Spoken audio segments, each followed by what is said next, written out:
வணக்கம். ஆன்மீக செய்திகள். மதுரை மீனாட்சி சொக்கநாதர் கோயில் சித்திரை திருவிழா ஏப்ரல் 29ஆம் தேதி கொடியேற்றத்துடன் துவங்கியது. 6ஆம் திருவிழாவை முன்னிட்டு உற்சவர் பிரியாவிடை சமேத சொக்கநாதர் தங்க ரிஷப வாகனத்தில் வீதியுலா சென்று பக்தர்களுக்கு அருள் பாலித்தார். விழாவின் முக்கிய நிகழ்ச்சியான திருக்கல்யாணம் மே 8ஆம் தேதி நடைபெறும்.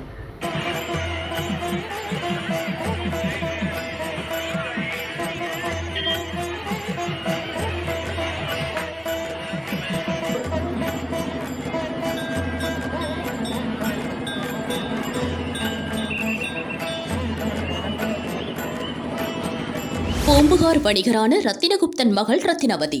திருச்சி மலைக்கோட்டை தெற்கு வீதியில் உள்ள தனகுப்தன் என்பவருக்கு ரத்தினவதியை பெற்றோர்கள் திருமணம் செய்து கொடுத்தனர்.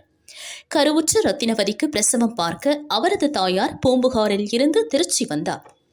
காவிரியில் ஏற்பட்ட வெள்ளப்பெருக்கால் ஆற்றை கடக்க முடியவில்லை. ரத்தினவதி மலைக்கோட்டை செவ்வந்திநாதரை மனமுருக வேண்டினாள். இறைவனை தாயாக வந்து பிரசவம் பார்த்து அருள் பாலித்தார். அஞ்சிலிருந்து சுவாமி தாயுமானவர் என பெயர் பெற்றார். சித்திரை திருவிழாவின் 5ஆம் நாள் செட்டிப்பெண் மருத்துவ வைபவம் தத்ரூபமாக அரங்கேற்றப்பட்டது.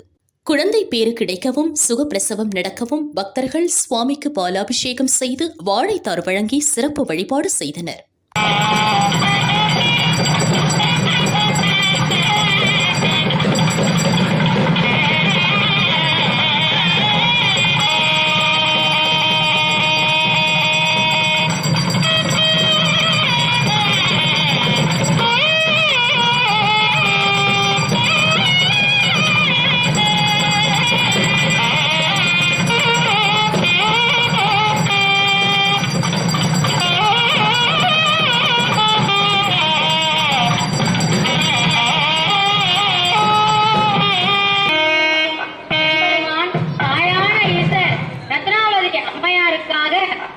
இறங்கி வந்து அவருடைய பெரும் கருணையாக இறங்கி வந்து நமக்காக அருள் புரியே கதி என்றாள்